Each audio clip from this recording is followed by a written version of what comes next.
Bwana Yesu asifiwe sana. Tunamshukuru Mungu tena kwa sababu ya neema yake katika asubuhi ya leo, na tunamtukuza sana just for this morning. Kwa hiyo naomba nimshukuru Mungu then tupate kuendelea. Tuko na changamoto kidogo ya umeme, lakini tutaendelea tu hivyo.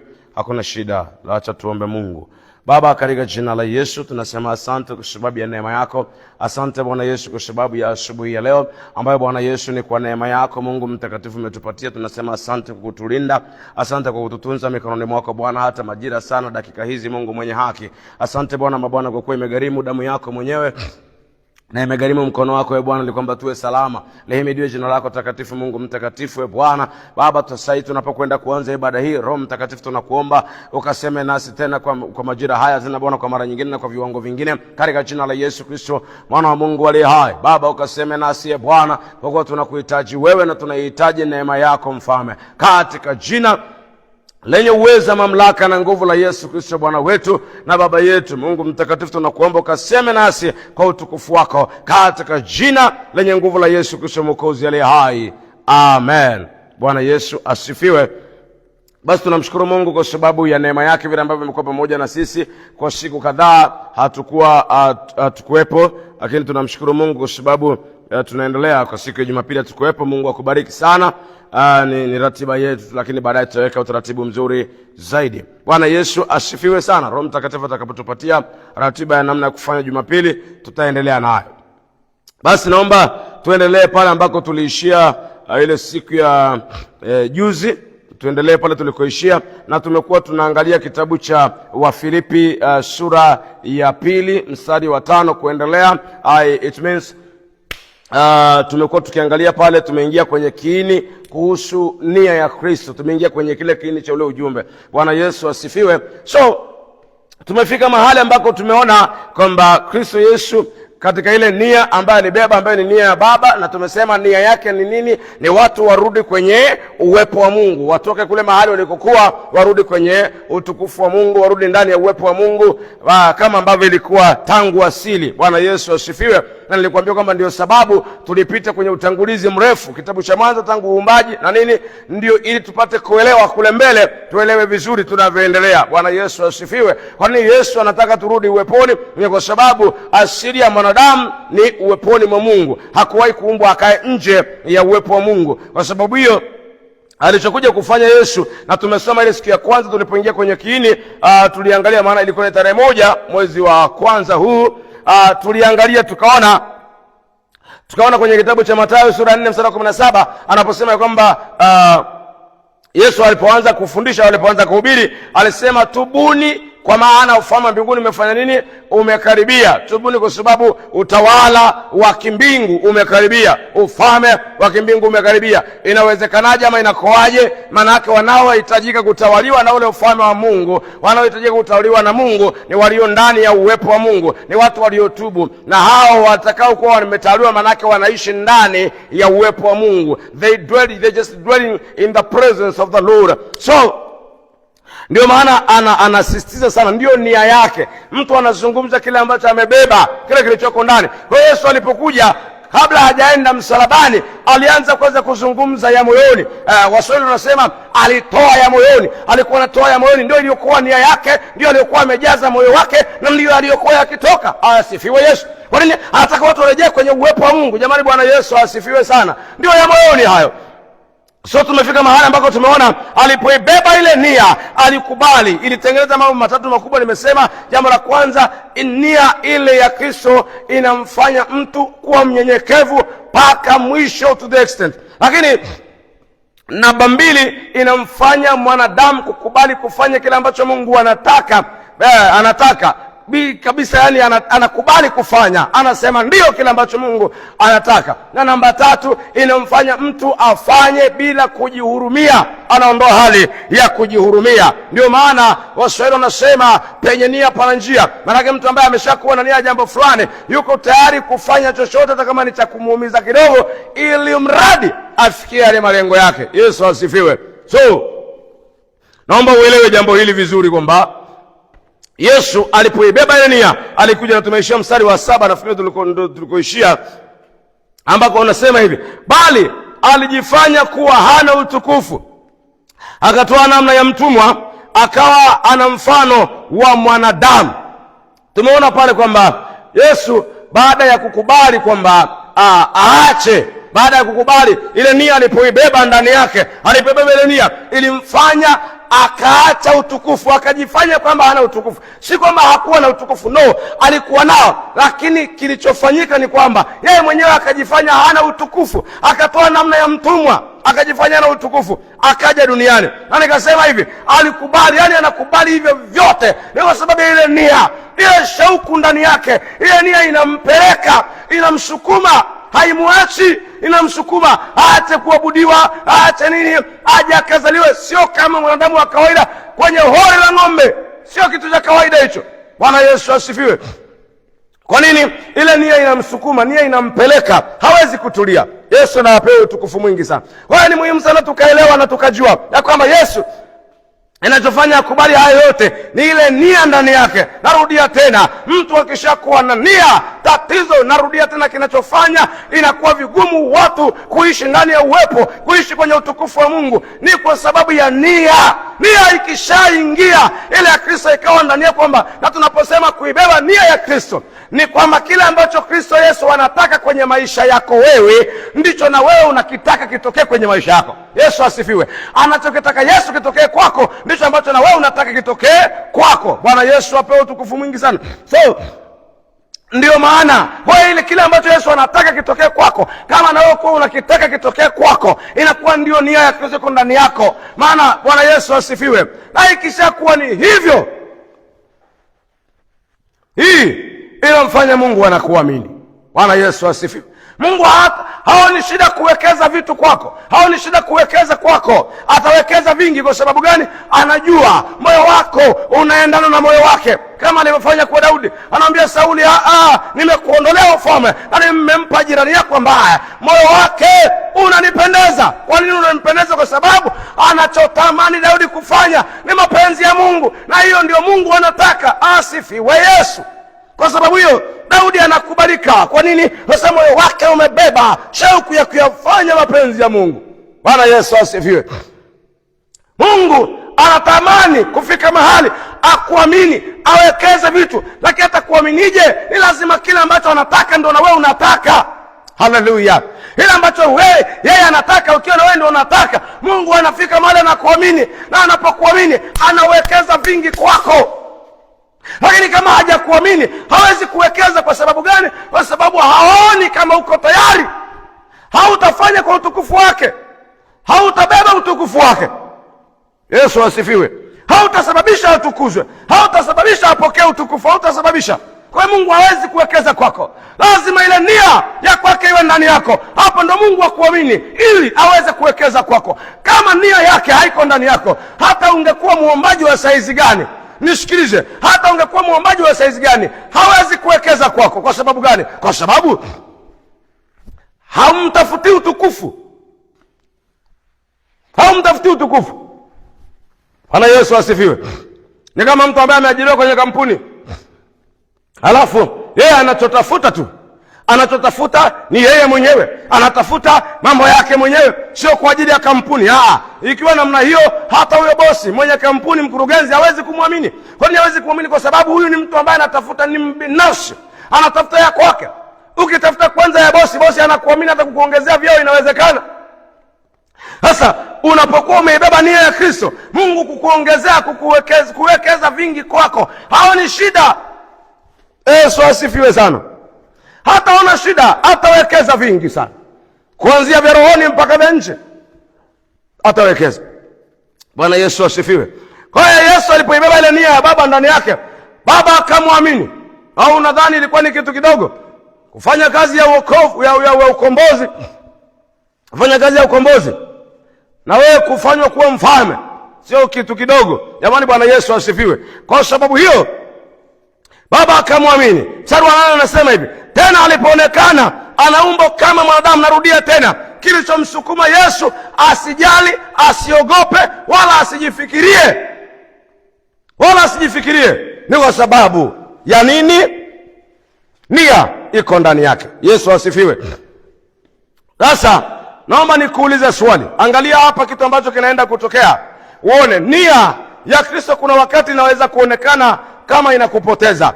Ile nia ya Mungu ndani yako inaweza kuonekana kama vile inakupoteza, kama vile unazama, kama vile unapotea. Nisikilize, kwa sababu ni masaa, kila biashara kuna masaa ya biashara, kuna masaa ya kuuza sana. Sasa ni masaa ya kuuza sana, ni masaa ya biashara, yaani ni masaa ya wateja wengi. Alafu wakati wao masaa ya wateja wengi mara nyingi huwa ina wakati mwingine kwa biashara zilizo nyingi huwa ni jioni. Sasa masaa yale ya biashara ndio masaa ya ibada kanisani. And you have to go. Kama unanielewa? Sasa kama unayo nia ya Kristo ndani yako, wewe utajali kuhusu kwamba ni masaa ya biashara. No, yani hata kama ni masaa ya biashara ni kweli, lakini kwa sababu ni saa ya ibada, utafunga biashara yako na utafanyaje? Utaenda ibadani, kwa sababu ni masaa ya Bwana. Haleluya.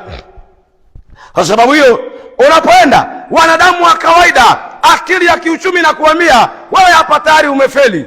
Wewe biashara huiwezi, kwa sababu masaa ya kuhudumia wateja wengi, wateja ndio wanakuja kwa wingi, wewe ndio unakimbia, wewe ndio unafunga.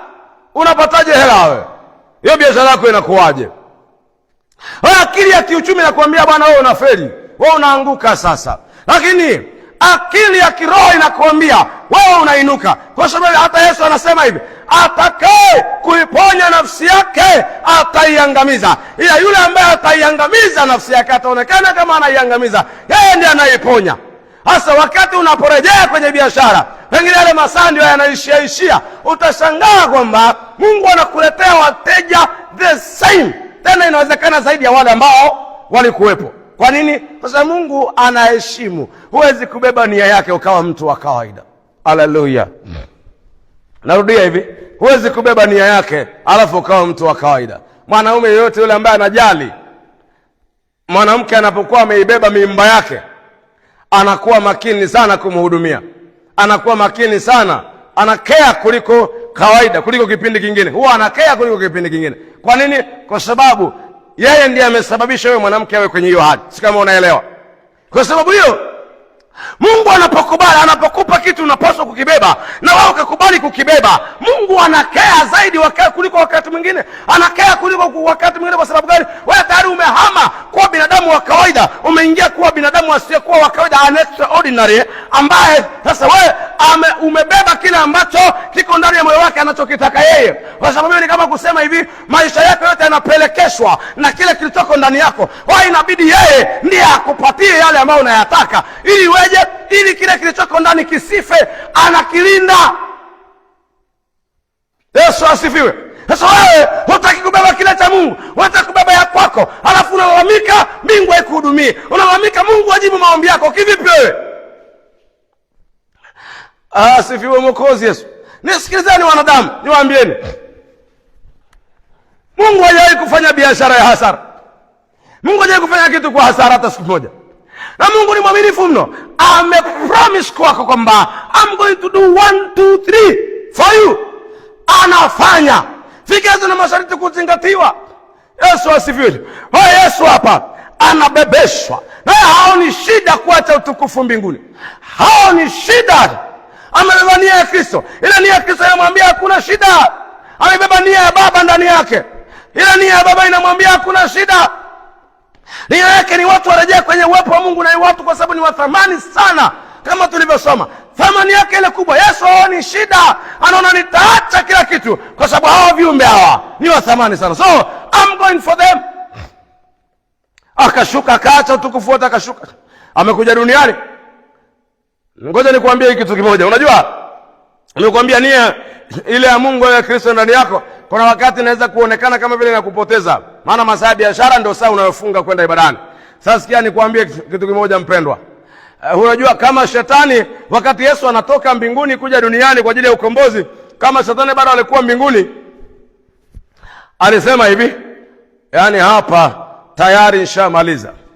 Jamaa limeenda kule tena kwenye ile atoboi kwa sababu hiyo mimi hapa nafasi yake nitakalia tu. Lazima angejisifu. Ni vile hakuwepo mbinguni wakati huo. Lakini kama angekuwepo mbinguni angeona tayari jamaa ameshaisha kabisa. Habari yake kwisha. Kwa sababu gani? Anaenda kuzaliwa kama mwanadamu, na si tu mwanadamu, anazaliwa kwenye hori la ng'ombe. Anazaliwa kwenye hori la ng'ombe. Sasa nani atamheshimu, nani atamjua, nani atampokea, nani atamkubali? Huyu nani atamkubali? Kwenye haya mazingira nani anamkubali? Kwa sababu hiyo, maana yake ni kwamba huko hawezi kurudi tena bwana. Mimi sasa hivi nafasi hii itakuwa yangu. Pengine angefikiri namna hiyo. Yesu tusaidie sana. Lakini tazama kitu kilichotokea. Naomba nikuulize swali hivi. Yesu alipozaliwa kwenye hori la ng'ombe. Let me ask you. Yesu alipozaliwa kwenye ile hori ya ng'ombe ile, amezaliwa pale. Nataka nikuulize swali. Eti pale paliendelea kubaki kuwa hori la ng'ombe ama matumizi yalibadilika? Pale ile kwa hori la ng'ombe ama matumizi yalibadilika? Na nataka ujiulize swali moja. Pale beba nia ya Kristo, kuna wakati anaweza kuwa wa ajabu sana. Yaani anaweza kutengeneza mazingira ya ajabu sana. Sikiliza. Kikawaida kibinadamu. Wamekuja watu wageni kwenye hiyo nyumba. Ni kwako tuseme ile hori ya ng'ombe, manake ilikuwa ina mwenyewe na iko pembeni ya nyumba fulani lazima, ambayo mwenye hori la ng'ombe ndio mwenyewe nyumba.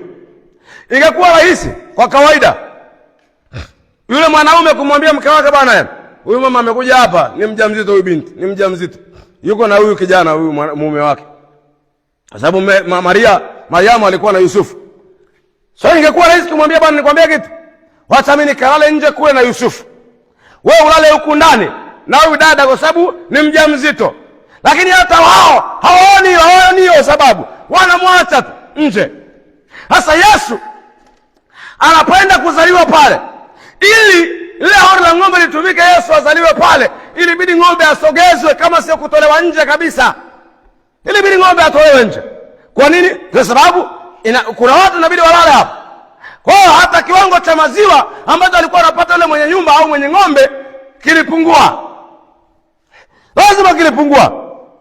Kwa hiyo Bwana Yesu asifiwe.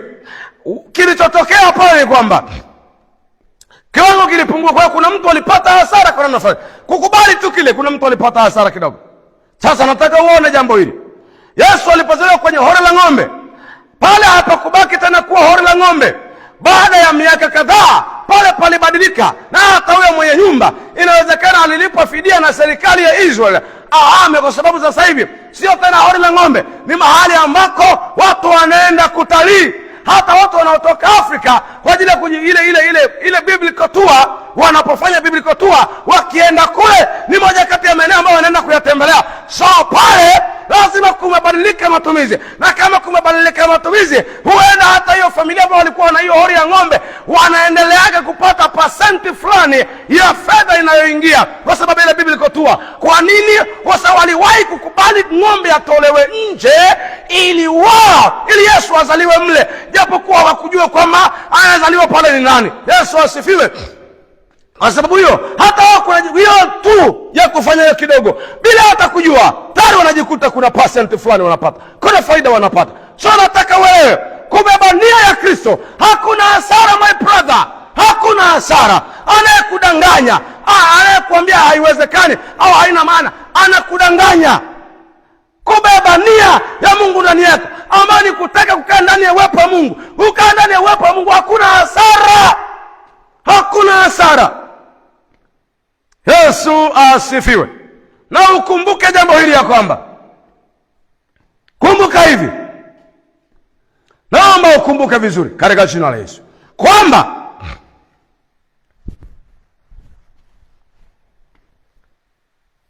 unahitaji nguvu ya Mungu. Unamhitaji Mungu, unahitaji uwepo wa Mungu kwenye maisha yako ya kule nje zaidi sana kuliko maisha yako ya kanisani.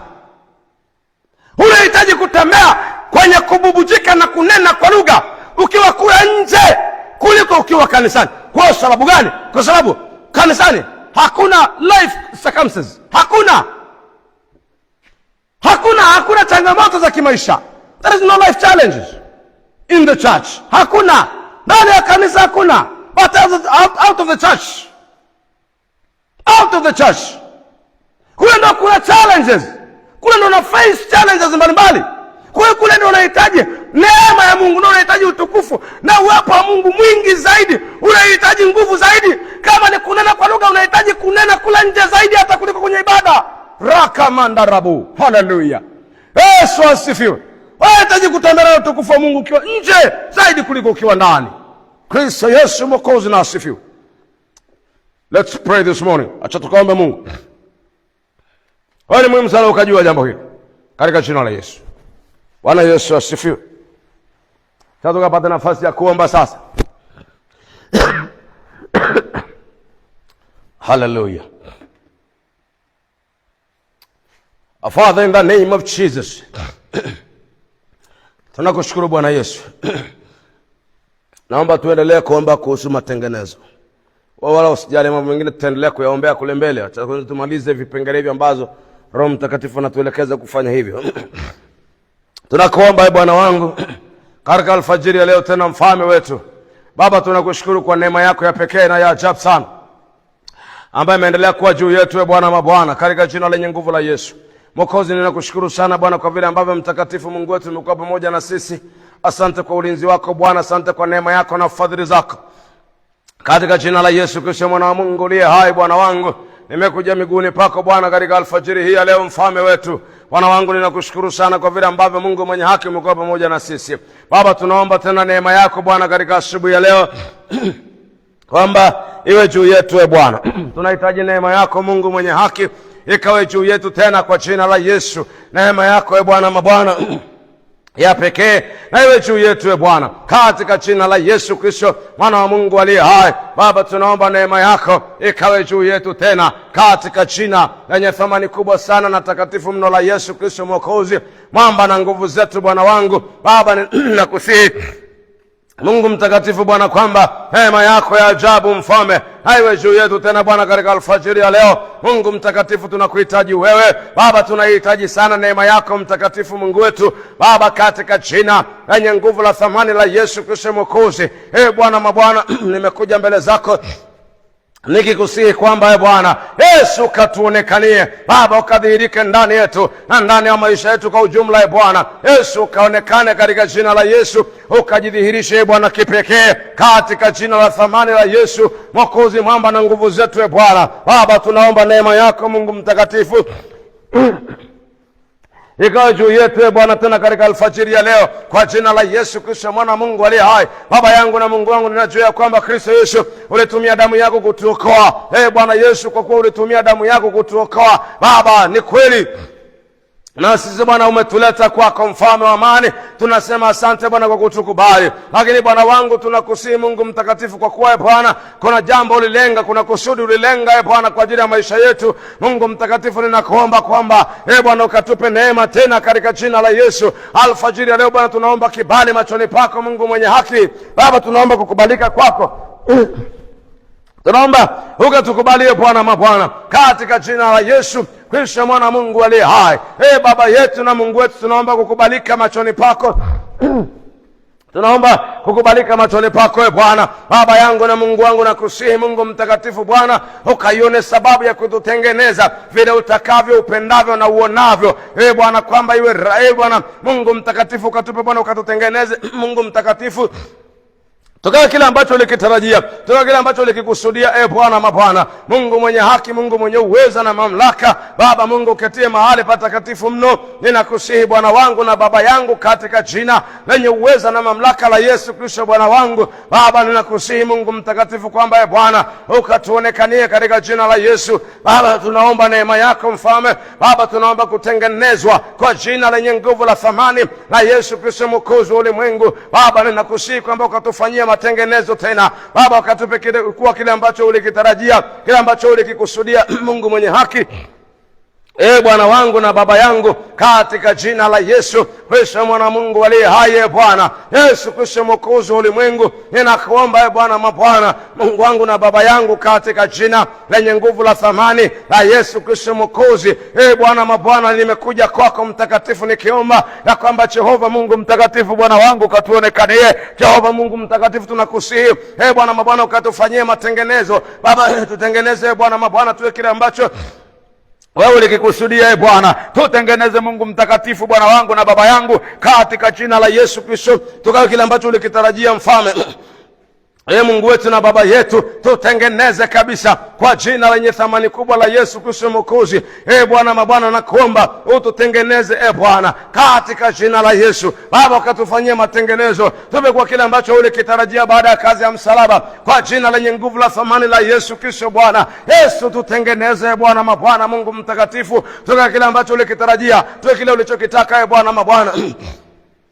Bwana Mungu mtakatifu mwaminifu, Bwana wangu Baba, ninakuomba kwamba ukatutengeneze Mfalme, tutengeneze Bwana vile upendavyo, tutengeneze utakavyo. Bwana, tukawe furaha ya moyo wako, Mfalme wa amani. Bwana, tuwe shangwe ya moyo wako Bwana, katika jina la Yesu. Baba, tunakuomba tutengeneze Mfalme. Bwana wangu, ukatupe kukufurahisha Bwana Mungu mtakatifu, tutengeneze Bwana wangu na Baba yangu, mtu mmoja mmoja Bwana vile utakavyo mwenyewe katika jina la Yesu. Baba, ukatufanyia matengenezo. Yesu, ukatutengeneze Bwana upendavyo, kwa jina la Yesu Kristo mwana Mungu aliye hai. Baba, ukatutengeneze vile unavyoona ni vyema, vile unavyoona kwamba inafaa. Hivyo ndivyo ukatutengeneze. Tengeneza wanaume kwa wanawake, tengeneza wazee kwa vijana, tengeneza wakubwa kwa wadogo. Roho Mtakatifu Bwana, tunakuomba ukatutengeneze, Mfalme wa amani. Yesu, tunakuomba Bwana, finyanga upendavyo, tengeneza utakavyo, kwa jina la Yesu Kristo mwana Mungu aliye hai. Bwana wangu na Baba yangu, ninakuomba ukatutengeneze Bwana Yesu Kristo Mwokozi wa ulimwengu. Baba, nakuomba Bwana, fanya matengenezo makubwa, fanya matengenezo ya ajabu, kwa jina la Yesu Kristo mwana Mungu aliye hai. Bwana wangu na Baba yangu, nakuomba ukatutengeneze, Mfalme wa utukufu. Baba, tunaomba neema yako Mungu mwenye haki. Bwana mabwana, katika jina la Yesu tunaomba neema yako Bwana, kwa jina lenye thamani kubwa sana na takatifu mno la Yesu Kristo Mwokozi. Bwana wangu na Baba yangu, nakuomba sana kwamba ukatutengeneze Mfalme. Bwana wangu, tupe kwa kile ambacho ulikitaka, kwa jina la Yesu Kristo Mwokozi wa ulimwengu. Baba, tupe kwa kile ambacho ulikitaka, tupe kwa kile ambacho Bwana ulikikusudia, kwa jina la Yesu Kristo mwana Mungu aliye hai. Baba, tutengeneze Mfalme. Bwana, tuwe furaha yako, tutengeneze Bwana mabwana, tukae kile ambacho ulikitaka. Kristo Yesu Mwokozi, nakuomba Baba, tengeneza mtu mmoja mmoja, wakubwa kwa wadogo. Mungu mtakatifu, tutengeneze Jehova, tumekuwa furaha yako Bwana. Baba yangu na Mungu wangu, ninakuomba sana kwamba ukatutengeneze Bwana mabwana. Bwana Mungu mtakatifu, Mungu mwaminifu Jehova, nakuomba Bwana ukatutengeneze, Mungu mwenye haki. Bwana mabwana, katika jina la Yesu Kristo Mwana wa Mungu aliye hai. Bwana wangu na Baba yangu, ninakuomba sana kwamba Jehova Mungu mtakatifu Bwana, ukatutengeneze. Yesu Kristo Mwokozi wa ulimwengu, ukatufinyange Bwana mabwana, kwa jina la Yesu. Baba, tunaomba neema yako hata iwe juu yetu tena Bwana, katika alfajiri ya leo. Yesu, tengeneza mtu mmoja mmoja Baba, tunde kabisa Bwana, unda kitu kipya ndani yetu, fanya jambo jipya ndani yetu Mfalme. Bwana, tukawe kitu kipya katika jina la Yesu. Bwana wangu, nakuomba Baba, ukatutengeneze ambavyo ulitaka mwenyewe Mfalme. Bwana, vile ambavyo moyo wako ulikusudia, vile ambavyo ulikusudia kufanya Bwana, hivyo ndivyo ukatutengeneze, Mungu mwenye haki, katika jina la Yesu Kristo mwana Mungu aliye hai. Baba, tengeneza jambo jipya, fanya kitu kipya ndani yetu Mfalme. Bwana, ukatupe kukupendeza wewe Bwana, tupe kukufurahisha wewe Bwana wangu, tupe Bwana kuishi kwa ajili yako, kwa jina la Yesu. Baba, ninakuomba tengeneza kabisa, kwa jina la Yesu. Roho Mtakatifu wa Bwana, walimu, kiongozi, mwamba na nguvu zetu, Baba, tunaomba ukatutengeneze. Baba, tunaomba ukatufinyange. Yesu, nakuomba Bwana, ukanipe neema Bwana, uone sababu ya kukaa ndani yetu Bwana. Yesu, tutengeneze ndani yetu Bwana, pakawe mahali pako pazuri ambapo moyo wako unapenda kukaa. Yesu, katutengeneze Baba, ukatufinyange vile upendavyo mwenyewe, vile uonavyo ni vyema, vile inavyokufurahisha, hivyo ndivyo ukatutengeneze Bwana. Baba, ukafurahishwe na kuishi kwetu. Yesu, ni shauku ya mioyo yetu Bwana, kwa kile ambacho ulikikusudia, kwa kile ambacho ulikitaka, kwa jina la Yesu Kristo mwana Mungu aliye hai. Ni shauku ya moyo wangu alfajiri ya leo Bwana wangu, kwa kile ambacho ulikitaka, kwa kile ambacho ulikikusudia, kwa kile ambacho ulikilenga Bwana, kuwa matokeo ya kazi yako msalabani. Yesu, nakuomba ukatengeneza jambo jipya ndani yangu, tengeneza jambo jipya ndani ya watu wako, fanya kitu kipya Bwana ndani ya watu wako, kwa jina la Yesu. Wako Bwana wanaomba, wengine mpaka kwa machozi. Roho Bwana, tunakuomba fanya matengenezo. Yesu, tutengeneze tena Baba, tuwe kile ambacho ulikitaka Kwa jina la Yesu Kristo, Mwana wa Mungu aliye hai.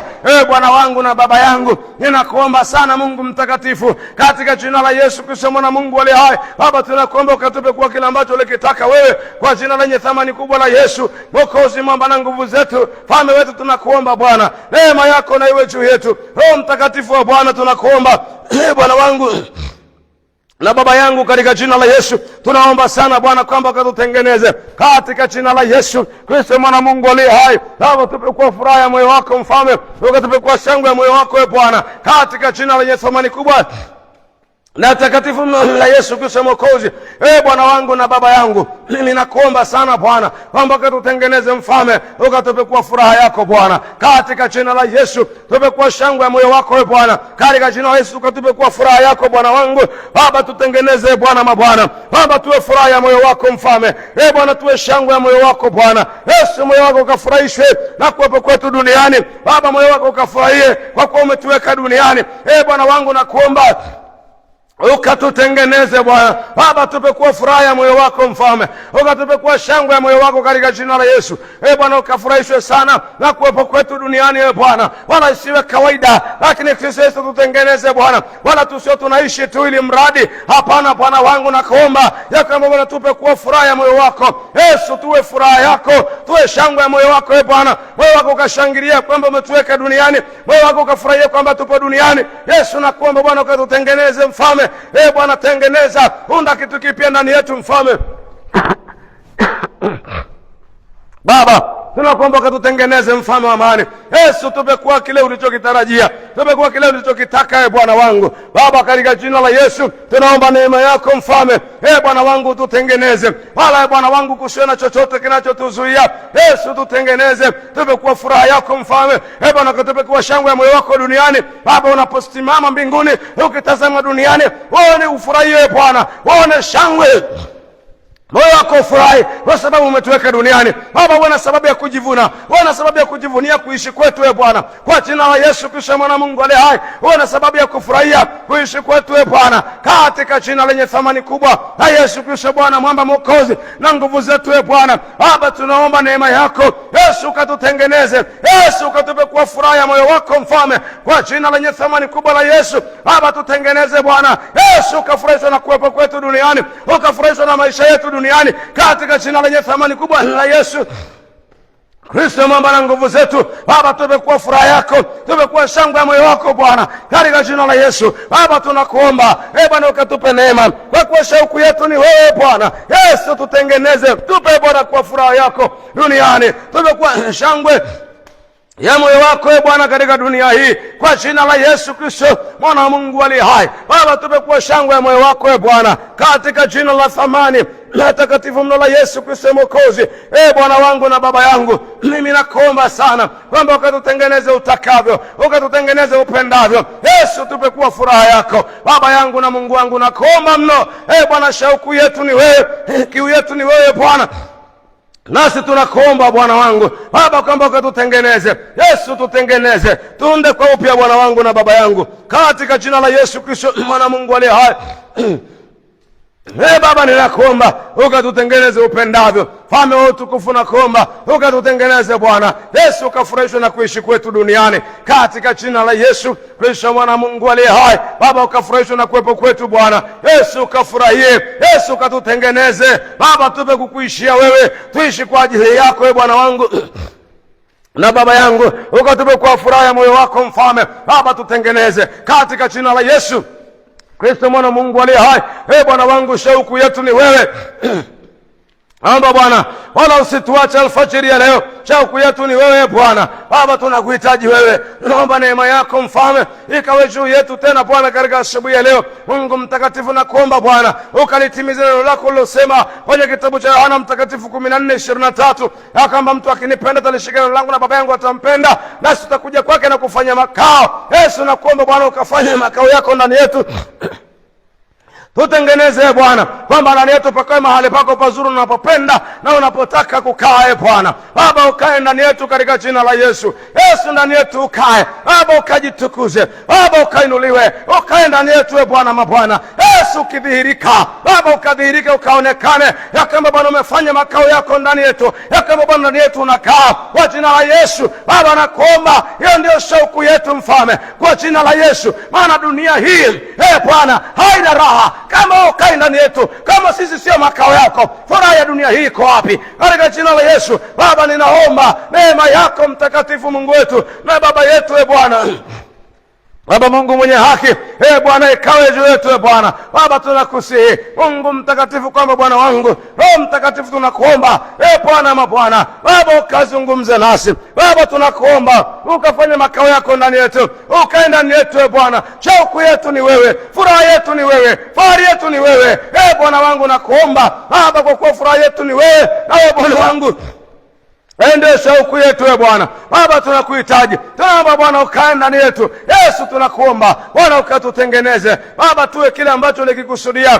tuwe kile ambacho ulikitaka, kwa jina lenye thamani kubwa sana la Yesu Kristo, Mwokozi wa ulimwengu. Baba yangu na Mungu wangu, ninaomba neema yako Mungu mtakatifu, mkono wako ulio hodari, wenye nguvu Bwana, ukatutengeneze. Yesu, tupe kukufurahisha wewe Bwana wangu. Baba, ukatupe kuishi kwa ajili yako, tupe kuishi kwa ajili yako duniani, ukatupe kuishi kwa faida yako Kristo Yesu, tupe kuishi kwa faida yako Bwana. Baba, tuwe faida yako duniani Bwana, tuwe faida yako Bwana, faida kwa ufalme wako Bwana wangu. Baba, tutengeneze tuwe faida yako kwa jina la Yesu. Baba, tutengeneze, tunakuomba. Kumbuka kifo chako msalabani Yesu, usinyamaze Bwana, bali ututengeneze Mfalme, hata ufurahishwe na kuishi kwetu katika jina la Yesu. Maana huenda Bwana kwa akili zetu tumeshindwa, na si huenda tumeshindwa, hatuwezi Bwana, hatuwezi Mfalme. Baba, tunakuomba ukatuwezeshe, tutengeneze Bwana Yesu, nakuomba fanya upya Mfalme Bwana, ukatutengeneze, ukatufanyie marekebisho katika jina la Yesu. Ndio kupendeza Bwana wangu katika jina la Yesu. Baba yangu, nakuomba, wako watu wako mbalimbali ambao Bwana wanaomba majira haya mahali walipo, kwa jina la Yesu Mwokozi. Baba, ninakuomba kwamba ukawatokee Baba, ukaonekanie katika jina lenye thamani kubwa la Yesu Mwokozi. Nakuomba Bwana ukajidhihirishe kwenye maisha yao, jidhihirishe Bwana ndani yao katika jina la Yesu Kristo, Mwana Mungu aliye hai. Bwana wangu, ninaomba neema yako Mfalme Bwana na iwe juu yao, juu ya kila mmoja Bwana, kwa jina la Yesu. Wale wagonjwa naomba ukawaponye, gusa Bwana miili yao, ukawaponye. Wale wagonjwa waondolee mateso hayo ya magonjwa hayo Yesu, ukawaondolee kwa jina la Yesu Kristo, Mwana Mungu aliye hai. Bwana, wengine ni habari ya familia, hata hawajui itakuwaje. Yesu, naomba ukawatokee. Yesu, nakuomba ukawapiganie. Yesu, nakuomba ukawawezeshe kwa jina la Yesu Kristo, Mwana Mungu aliye hai. Roho Mtakatifu wa Bwana, nakuomba Baba ukadhihirike kwao. Roho Mtakatifu, nakuomba Bwana ukawatetee, ponya miili hiyo. Nakuomba Bwana, pita ndani yao ukawaponye kwa jina la Yesu. Watu wenye magonjwa ya namna yoyote kwa jina la Yesu, walio na kansa, walio na ile yote ugonjwa Yesu, naomba uzima uwe ndani yao. Mauti iliyovizia, mauti inayovizia, ila kukemea hiyo roho ya mauti, toka, una mamlaka juu yao. Roho ya mauti una mamlaka, wala utafanikiwa. Lakini Yesu, naomba uzima wako uingie ndani yao kwa jina la Yesu. Tangu sasa na kukemea mauti, una mamlaka, toka ndani yao. Waachie, waachie, achia mifupa, achia mishipa, achia misuli, achia moyo, achia moyo, achia maini, achia tumbo hilo, achia ubongo, achia kila kitu, toka, achia, waache huru wale waliolazwa mahospitali, wanaumwa ugonjwa usioeleweka kwa jina la Yesu. Roho Bwana kwamba tembea ndani yao, ponya kabisa, ponya kwa jina la Yesu. Naomba Bwana ukaondolee mateso, wakapone magonjwa yaliyoingia, yakawaachie mapepo yaliyovamia. Toka mapepo yote, toka, achie, achia huru kwa jina la Yesu. Tangu sasa Yesu, ninaomba uzima wako na uwe ndani ya watu wako Mfalme. Baba, ninakuomba, wako wenye changamoto za kiuchumi, hawajui wanafanyaje. Yesu, nakuomba watokee, ukawatetee kwa jina la Yesu.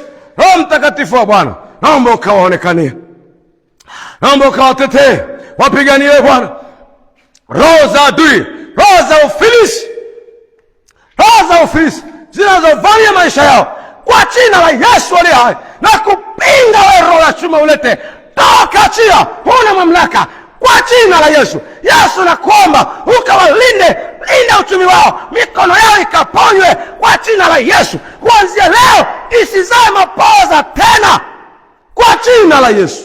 Yesu nakuomba walinde watu wako, na Baba ukawatunza mikononi mwako, wakawe salama katika jina la Yesu. Magonjwa yana nafasi ndani yao, umaskini yana nafasi ndani yao. Yesu watetee umaskini, toka, una mamlaka kwa jina la Yesu. Baba ninaomba neema yako na iwe juu ya watu wako katika jina la Yesu Kristo mwana Mungu aliye hai. Kuomba Bwana Yesu ukawatetee na kuwapigania. Naomba Bwana wakalindwe mikononi mwako katika jina la Yesu. Baba asante kwa sababu ya kila mmoja. Naomba neema yako iwe juu yake. Naomba Roho Mtakatifu Bwana ukaseme naye. Naomba ukaendelee kumuimarisha kwa jina la Yesu katika kutafuta uso wako Bwana. Yesu naomba ukaendelee kumpa neema kila mmoja. Just for the glory of the name of the Lord, in the name of Jesus. Baba asante kwa pendo lako katika jina la thamani la Yesu Kristo Mwokozi. Baba ninakutukuza na kukuinua ni katika jina la Yesu Kristo mwana Mungu aliye hai. Watoto wako wanapoondoka manyumbani na maeneo haya kuelekea kazini kwao, Yesu naomba Bwana ukae pamoja nao, walinde Bwana kwenye vyombo vya usafiri, kwenye namna yote ile kufika kazini kwao. Yesu naomba ukawalinde, waepushe na balaa, amikosi, roho za ajali, toka, una mamlaka, hauna mamlaka juu yao, lakini roho Bwana kuomba wafunike, ukawalinde, wawe salama katika jina la Yesu, katika jina la Yesu, katika jina la Yesu Kristo Mwokozi aliye hai. Baba libarikiwe jina lako katika jina la Yesu. Asante Bwana Yesu. Mungu akitupa neema tutaonana siku ya kesho tena. Mungu akubariki sana. Ukuwe na kazi njema na siku njema in the name of Jesus. Amen.